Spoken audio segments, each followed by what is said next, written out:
If yesterday evening a lot of us were still thinking and dreaming about a midfield physical and tall with Rabiot, Pogba and Sergej Milinkovic-Savic, the big danger is to wake up this morning on a Monday morning, starting your week with only one of the three in your team.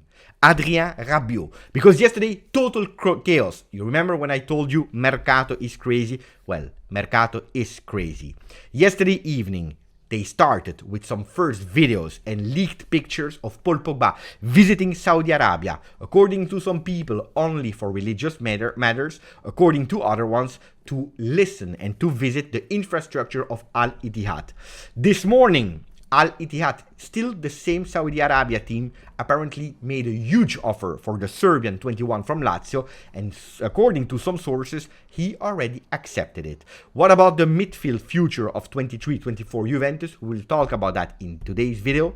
We'll also talk and continue to report the push of Corriere dello Sport that is still linking Lukaku to Juve. Maximum of like on today's video, like you did yesterday with a video reaching more than 700 likes. You are just fantastic. Continue to subscribe if you didn't yet, because now we start. Ciao Juventini of the world, my name is Giuseppe, welcome back on the channel. Today, before speaking about the midfield, we have to say that it's a fantastic day. It's a day that is always bringing a bit of joy, because it's the first day of Raduno, the first day of school, let's say, for Juventini, because some players, not all of them, but the first part, will be in La Continassa, in J Medical, to do their first medical test. We will see some pictures later in the afternoon with them with a fishnet and running and so on and so on. It's always bringing you a smile. The big problem is that this morning there were a lot of fans in front of J Medical waiting for some autographs, waiting for some selfies. And what is the problem? That maybe a lot of the players that will be there today for the medical test will not be part of 23-24. 5 years ago, on this day, we had a certainty. Cristiano Ronaldo was a Juve player with a total madness. It was totally crazy, and we had that certainty that the number 7 would be part of Juventus. Now today, we don't know who will stay and who will leave. The only certainty that we have is that the first one to arrive this morning was Francesco Magnanelli. We know it after all his career as a Sassuolo Bandiera, as a player first and then in the technical staff. He's the new addition of the team of Max Allegri. Will it be enough to make people totally crazy? No, because yes, it's fun, yes, we are curious, we want to know what he will bring tactically in the team of 23-24, but of course that's not the guy that will make us dream, absolutely not.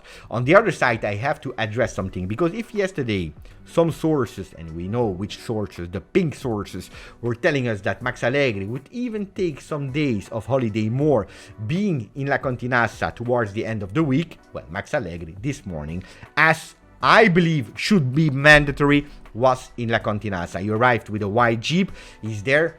Even if he's doing nothing, even if it's just to shake some hands to some player, I believe he did absolutely the right thing. Being there as first to welcome the players that will be there, just to tell them, ragazzi, I am here. All together, we go for a fantastic 23-24. With who? We don't know.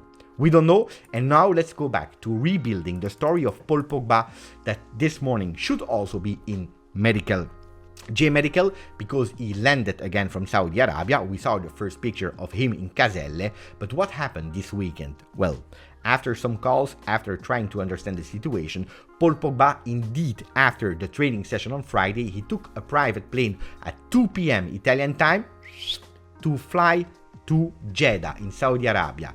Yesterday night, the first pictures from a French journalist, Thibault, was already reporting that he was there to visit the infrastructure with one picture. A picture that I saw in the weekend already, a bit earlier, but I didn't give it too much importance, because we know Pogba is a religious man, he is Muslim, so there is nothing wrong of seeing him with a person from Saudi Arabia. I don't know the persons of Saudi Arabia, I don't know who they are, so I didn't give it too much importance. But yesterday, as reported really fast, super fast in our Telegram group, that you can find the link in the description, the first leaks were that Pogba was not there for religious matters only, but for visiting the infrastructure and understanding more concretely the real big offer from Al-Ittihad.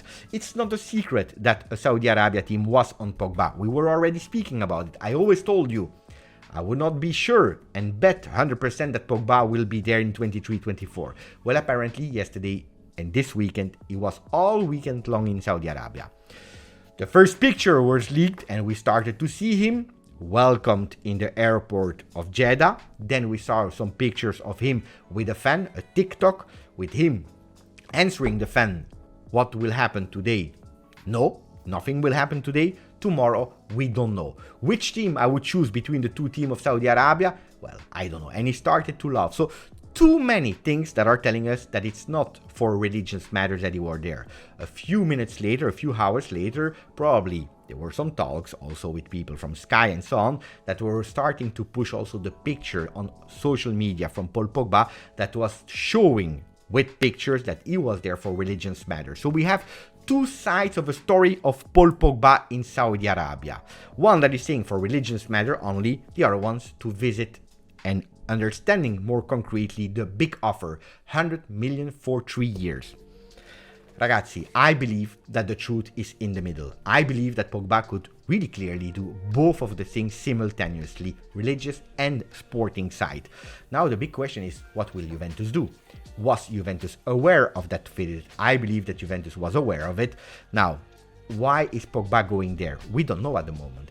Is it just to be really polite and say, look, thank you for pushing, you already pushed, you insist, I will come and I will tell you in the face that at the moment I'm not ready. Maybe I'm letting a door open for the future.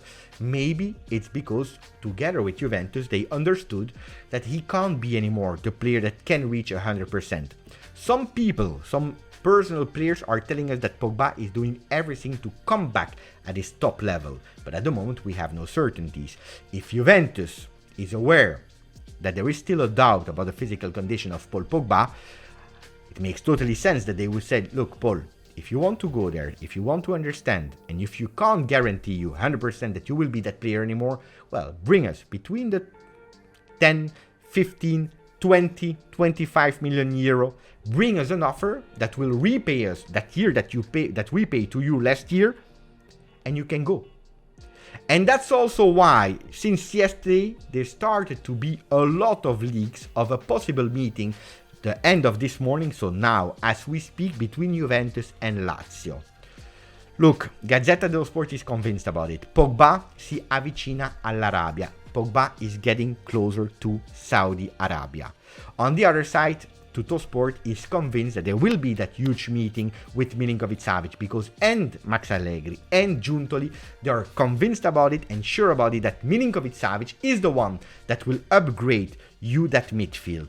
Is it to replace Pogba, having Rabiot, Locatelli, Fagioli, Rovella and Milinkovic-Savic as 5 midfielders with the decision on Miretti? Good question mark, because he's bringing you physicality, he's bringing you quality, he's bringing you the fact that he's able to steal the ball to the opponent teams. They are convinced about it. The other thing is that this morning we all woke up with other news that Al-Ittihad made a huge offer for Sergej Milinkovic-Savic with already a fee of 40 million euro for Lazio. And we know it, at 1 year at the end of contract of Sergej with Lazio, Lotito apparently already said yes. 15 million euro salary a year for the Serbian player, which also there, according to some people, he already accepted. Goal Italia is saying Milinkovic-Savic accept the offer from Al-Ittihad, now dealing with Lazio. On the other side, Fabrizio Romano this morning is saying a fee around 40 million euro to Lazio, 3-year deal to Milinkovic-Savic, but at the moment the player didn't decide yet. So you can go to everywhere. The only thing that is sure is that Al-Ittihad offered something, a huge one, 40 million euro to Lazio, and apparently a big contract for Sergej. Will he accept or not? Big question mark. If we are thinking logically, if this morning, after the trip of Pogba of this weekend, because he didn't arrive yesterday night, he arrived on Friday, if they are going all in to Savic, well, I am logically thinking that Pogba went there and he said, thank you for the offer, really appreciate it, but I don't want to. I prefer to stay at Juventus because I have a mission to do there. And from the moment that they understood that it was over for Pogba, or at least until January or maybe next season, they went all in for Savic. That could be a logical explanation. Is it the one that you will enjoy listening to? Is it the one that you will enjoy? I have no idea. but that could be a possible thing. Pogba saying no thank you, I want to be loyal to Juventus, and that's why boom boom they go on Sergej. Could be, I don't know. Another player that is on the front page today is Dusan Vlavic, because the personal trainer of Vlavic said Vlavic will score more than 30 goals. Then, guys, it's a personal coach of Dusan Vlavic that is saying that. It's like, I would say, for my son, for example, at the beginning of the school year, he will be the top. This year at school, I promise you, he will have 80%, 90% rating on all his different courses. Of course, I'm in love with my son. He's my son. I will promise anything for him, even if it's out of this world. Well, the personal trainer is going with, he will score more than 30 goals. The question mark, of course, is for which team? Will he be the one that will wear that new away kit of Juventus that was spoiled today? Spoiled. No, it was official today by Juventus. Fantastic, beautiful shirt. You can see it. He will wear it, yes or no? Big question mark. Because if an offer arrives around 70 million euro, he can leave Juventus. So from 3 possible Serbian players, Kostic, Vlavic and Milinkovic, maybe we'll have only Kostic, only one. Again, always the same. From 3 physical players in the midfield, Rabiot, Pogba, Milinkovic, we can have only one. From 3 Serbian players, we can have only one. So let's see. Will it be Pogba with that new shirt? Again, big question mark. A certainty is that Nicolo Fagioli will have that away kit. Question about the number. Will he go with the number 21 if Sergej is not arriving? Will he go with the number 10? Who knows if Pogba is leaving? Big question mark. The number 9, will it be Dusan Vlahovic or will it be Lukaku? Because Corriere dello Sport is going with La Juve addosso. Juventus on him. On who? On Lukaku. They don't give up. They are saying if Vlahovic is leaving, the key is to have that money and to reinvest probably for Lukaku, because then the only proposal of Al-Halil, another club from Saudi Arabia, Lukaku would push it away, and if they can't find a deal with Inter, because Inter can't have the money as fast as possible, it will be Juventus on the number 9. Today, it's only Corriere dello Sport that is really pushing towards that. Yesterday during the live, I explained to you the origins of how it was. Also yesterday during the video, so if you didn't, please go back. But the big question here is what Gazzetta dello Sport is saying. Oggi Allegri inizia con 3 squadre. Today, Allegri is starting that new season with 3 teams. The problem is that today, we have only virtual teams and not yet the real clear ideas about which team will be the one on the field. Because if you are looking at all the players that we have in our team, it's huge. Look at that. Tuttosport wrote all of them. From Dafara, Gori, Perin, Pinsoglio, Szczesny, 5 goalkeepers. You go to the midfield out of Arthur, Barrenechea, Fagioli, Locatelli, McKennie, Miretti, Nicolussi, Nonghé, Pogba, Rabiot, Ranocchia, Rovella, Zaccaria. These are too many players. Ake, Chiesa, Correa, Felix, Iling Jr., Kostic, Piazza, Sekulov, Sule. Too many players. Da Gracca, Caio Jorge, Moiskin, Arkadiusz Milik, Vlahovic, Kenan Yildiz. Too many players. Alexandro Barbieri, Cambiaso, De Sciglio, Frabotta, Pellegrini, Weah. Too many players. Bonucci, Bremer, Danilo, Coni De Winter, Gatti, Huijsen, Rugani. Too many players. Juventus needs to sell. This is the priority, and this is why at the moment players like Holm, like Parisi, or like other players that are on that target list of Juve, at the moment they are all on hold. First we sell, and we have a lot of work to do, and then we start building with new players. Ragazzi, that was it for the video for me today. I will be probably a bit later on the Purple platform, streaming platform, to debrief about what we said, so if you want to, you can join me there. Grazie, forza, Juve.